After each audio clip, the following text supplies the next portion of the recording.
Welcome to my YouTube channel Pradip @জিও। আজ আমি আলোচনা করব মাধ্যমিক প্রস্তুতি পর্ব 6 নিয়ে। প্রথমে এমসিকিউ টাইপের কোশ্চেন আছে। হিমবাহ এবং পর্বতগাত্রের মধ্যে যে সংকীর্ণ ফাঁক দেখা যায় তাকে বলা হয় বার্গসুন্ড। এখানে আমরা দেখে নেব যে হিমবাহের গায়ে যে ফাটলগুলো দেখা যায়, হিমবাহ এবং পর্বতগাত্রের মাঝখানে যে ফাটল সেটাকে বলা যায় র্যান্ডক্লাফট। এখানে দুটো দুর্গম উষ্ণতার কারণে তৈরি হয়। হিমবাহে এর আগে থাকে জমে থাকা উম পুরনো বরফ এবং নতুন বরফের মাঝখানে যে সংযোগস্থল সেটার নাম হচ্ছে বার্গসুন্ড, যেটা উপর থেকে নিচ পর্যন্ত দেখা যায়।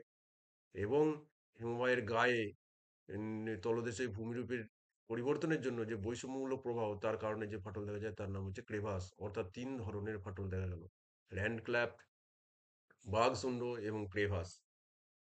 মরুভূমিতে অর্ধচন্দ্রাকার বালিয়াড়িগুলিকে বলা হয় বারখান। যাই হোক, এখানে বানানটা একটু ভুল আছে, এটি কারেকশন করে নেবে। বায়ুমণ্ডলে 20.95% পরিমাণ আছে, সেটা হচ্ছে অক্সিজেন গ্যাস। এখানে নাইট্রোজেনের পরিমাণ হচ্ছে 28.084, আর অক্সিজেনের হচ্ছে 20.95, অর্থাৎ দুটো মিলে প্রায় 99% বায়ুমণ্ডলে দখল করে রয়েছে। পৃথিবীর অ্যালবেডোর যে পরিমাণ তার হচ্ছে 34%। এটা পৃথিবীর বায়ুমণ্ডলকে উষ্ণ করতে সাহায্য করে না, 66% সাহায্য করে। এটা হচ্ছে কার্যকরী সৌরবিকিরণ। বেঙ্গুয়েলা স্রোত দেখা যায়, সেটা দেখা যায় দক্ষিণ আটলান্টিক মহাসাগরে। মরা কোটালের সময় চাঁদ, সূর্য এবং পৃথিবীর সাপেক্ষে নিম্নলিখিত যে কোণে অবস্থান করে। মরা কোটালের সময় 90 ডিগ্রি কোণে অবস্থান করে এবং ভরা কোটালের সময় 180 ডিগ্রি কোণে অবস্থান করে। তার কারণ ভরা কোটালের সময় চাঁদ, সূর্য এবং পৃথিবী একই সরলরেখা আছে, যেটাকে সিজিকে অবস্থান বলে। আর মরা কোটালের সময় 90 ডিগ্রি কোণে অবস্থান করে, অর্থাৎ ভরা কোটালের সময় 180 ডিগ্রি এবং মরা কোটালের সময় 90 ডিগ্রি।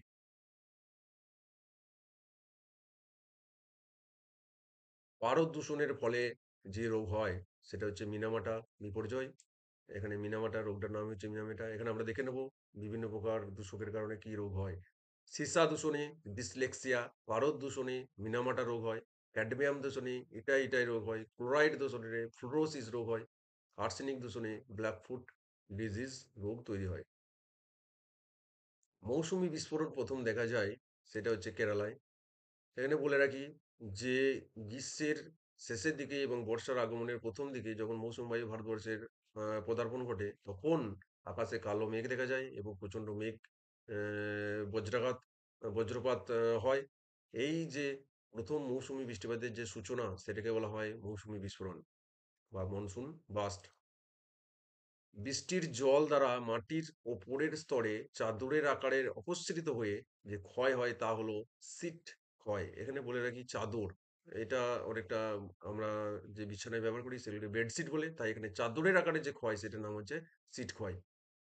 এরপর আস্তে আস্তে ক্ষয়গুলো নামগুলো চেঞ্জ হয়ে যায়। সিটের পরে হচ্ছে রিল, রিলের পরে হচ্ছে গালি, গালির পরে রেভাইন। অর্থাৎ প্রথম যে ক্ষয় হয় সেটা হচ্ছে সিট ক্ষয়। চারদিকের সমস্ত এলাকা থেকে একই ধরনের ক্ষয় হয়ে যায়। তারপরে হালকা সরু সরু নালী তৈরি হয়, সেই জন্য সেটার নাম হচ্ছে রিল ক্ষয়। তারপরে সেই রিলগুলো যখন আকৃতিতে বড় হয়ে যায় তখন সেটার নাম হচ্ছে গালি ক্ষয়। একটি এলাকায় যখন একাধিক গালি তৈরি হয় তখন অঞ্চলটা অনুর্বর হয়ে যায়, এটাকে বলা হয় রেভাইন। আর সবশেষে তৈরি হয় ব্যাডল্যান্ড বা বধ্যভূমি। হিমালয় পর্বতে 4000 মিটারের বেশি উচ্চতায় যে অরণ্য দেখা যায় তার নাম হচ্ছে আলপি অরণ্য। অর্থাৎ লম্বা লম্বা ধরনের ঘাস দেখা যায় এই উচ্চতায়। বেশিরভাগ সময় বরফে ঢাকা থাকে, উষ্ণতা অত্যন্ত কম থাকে, তাই এখানে আলপীয় জাতীয় অরণ্য লক্ষ্য করা যায়। যে চাষে বল উইভিল পোকার আক্রমণ ঘটে সেটা হচ্ছে কার্পাস চাষ। এটা এক ধরনের সে সাদা ডাস্টের মতো অংশ, খুব সূক্ষ্ম সূক্ষ্ম পোকা। এই আক্রমণে কার্পাস চাষের যে উৎপাদন সেটা ব্যাহত হয়। এই পোকার আক্রমণে এই জন্য কীটনাশক প্রয়োগ করতে হয়। গ্লোবাল শিল্প বলা হয়, অর্থাৎ বিশ্ব শিল্প, সেটা হচ্ছে তথ্য প্রযুক্তি শিল্পকে গ্লোবাল শিল্প বলা হয়। তার কারণ আমরা এখন ভারতবর্ষে বসে আমেরিকার কোনো সংস্থায় কাজ করতে পারি। অর্থাৎ এখন সারা বিশ্ব একটি গ্লোবাল ভিলেজে পরিণত হয়েছে। তাই তথ্য প্রযুক্তির যে শিল্পকে সেটাকে বলা হয় গ্লোবাল শিল্প। অর্থাৎ ইন্টারনেট এবং কম্পিউটার ল্যাপটপের মাধ্যমে আমরা ঘরে বসে সারা বিশ্বের সমস্ত কাজকর্ম করতে পারি।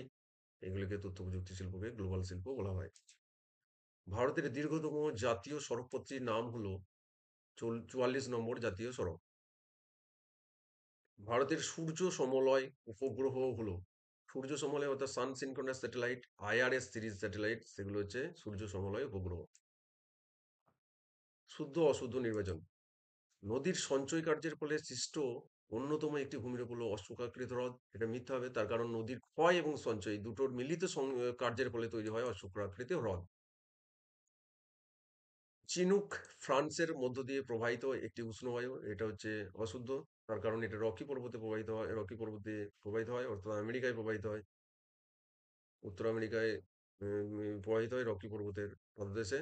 একটি উষ্ণবায়ু যেটা বরফ গলে যায়, তার নাম হচ্ছে বরফ খাদক বা স্নোইটার। প্রতিযোগ অবস্থানে পৃথিবী চাঁদ ও সূর্যের মাঝে অবস্থান করে। প্রতিযোগ অবস্থান অর্থাৎ পূর্ণিমা তিথিতে হয়, এবং এটি ঠিক আছে, এটা শুদ্ধ, তার কারণ মানে পৃথিবীর চাঁদ আর সূর্যের মাঝখানে অবস্থান করার জন্য প্রতিযোগ অবস্থানে যে ভোড়া কটাল বা তেজ কটাল হয়ে থাকে তার প্রবলতা অনেকটা কম হয়।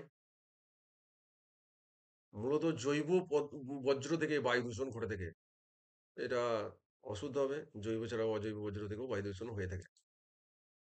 পক প্রণালী ভারতকে ভুটান থেকে বিচ্ছিন্ন করেছে, এটা অশুদ্ধ হবে। পক প্রণালী ভারত থেকে শ্রীলঙ্কাকে বিচ্ছিন্ন করেছে।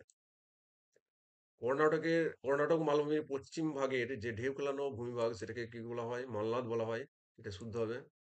কলকাতা একটি সমুদ্র বন্দর, এটাও অশুদ্ধ হবে, এটা নদী বন্দর। উপযুক্ত ছদ্মবেশে শূন্যস্থান পূরণ। প্রাকৃতিক শক্তির মাধ্যমে ভূপৃষ্ঠের পদার্থের যে স্থান পরিবর্তন তাকে বলা হয় ক্ষয়ভবন, অর্থাৎ অপসারণ যার সাথে যুক্ত থাকে সেটা হচ্ছে ক্ষয়ভবন।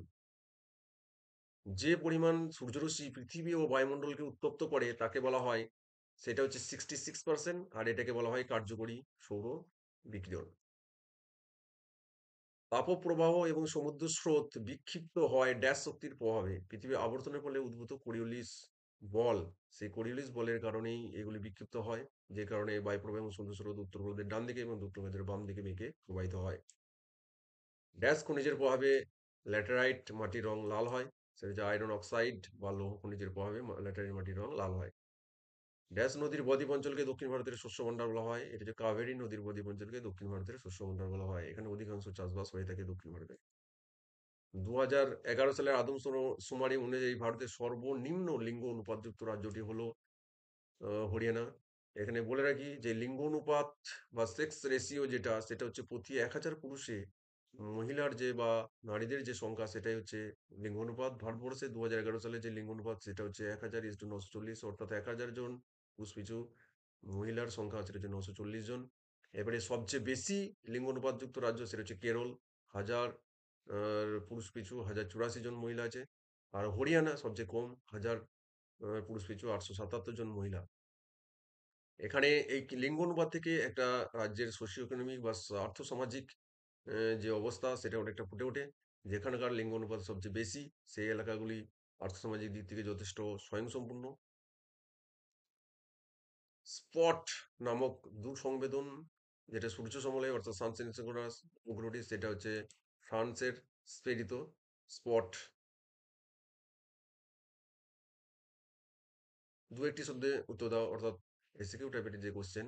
মরু অঞ্চলে পর্বতের পাদদেশে সৃষ্ট সমভূমির নাম কি? সেটা যে পাদদেশীয় সমভূমি বা পেডিমেন্ট। কোন স্তরে প্রোটন ও ইলেকট্রনের স্থায়ী চৌম্বক ক্ষেত্রের সৃষ্টি হয়েছে? সেটা হচ্ছে ম্যাগনেটোস্ফিয়ার। চৌম্বক মানে এটা বুঝতেই পারা যাচ্ছে যে ম্যাগনেট, তাই সব বায়ুমণ্ডলের শেষ যে স্তর ম্যাগনেটোস্ফিয়ার। সমুদ্রের মধ্যভাগে সৃষ্ট স্রোতহীন যে জলাবর্ত সেটাকে বলা হয় গায়র বা জায়র, যেখানে আমাদের শৈবাল সাগর উৎপত্তি হয়েছে। এটি তেজস্ক্রিয় বজ্রের নাম। তেজস্ক্রিয় বজ্র অনেকগুলি রয়েছে, ইউরেনিয়াম, থোরিয়াম, প্লুটোনিয়াম, ভারী জল, এই সমস্ত যে বজ্রগুলি এগুলি সকলই তেজস্ক্রিয় বজ্র। এগুলো অত্যন্ত ক্ষতিকারক, পরমাণু বোমার মতো যে ভয়ানক বিস্ফোরক সেগুলি এগুলি থেকেই তৈরি হয়।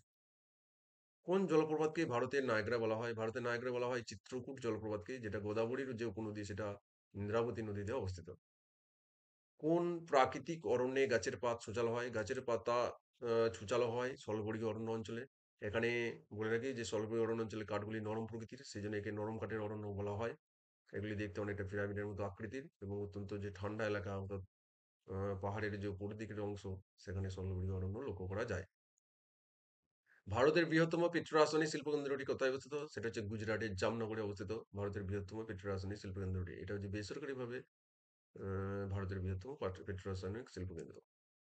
একটি একক বিহীন স্কেল হলো সেটা হচ্ছে আরএফ স্কেল। আরএফ স্কেল ক্ষেত্রে সাধারণত রেশিও বা অনুপাত আকারে দেখা হয়। ১ম এর যে অংশটা থাকে সেটা হচ্ছে 1, সেটা মানচিত্রের দূরত্ব নির্দেশ করে 1 is to ৫০,০০০, ১,০০,০০০, 1 মিলিয়ন এই ধরনের লেখা থাকে। তাই আরএফ স্কেল বা ভগ্নাংশ সূচক স্কেল কে বলা হয় একক বিহীন স্কেল। এটাই হচ্ছে সর্বজনীন ব্যবহৃত স্কেল।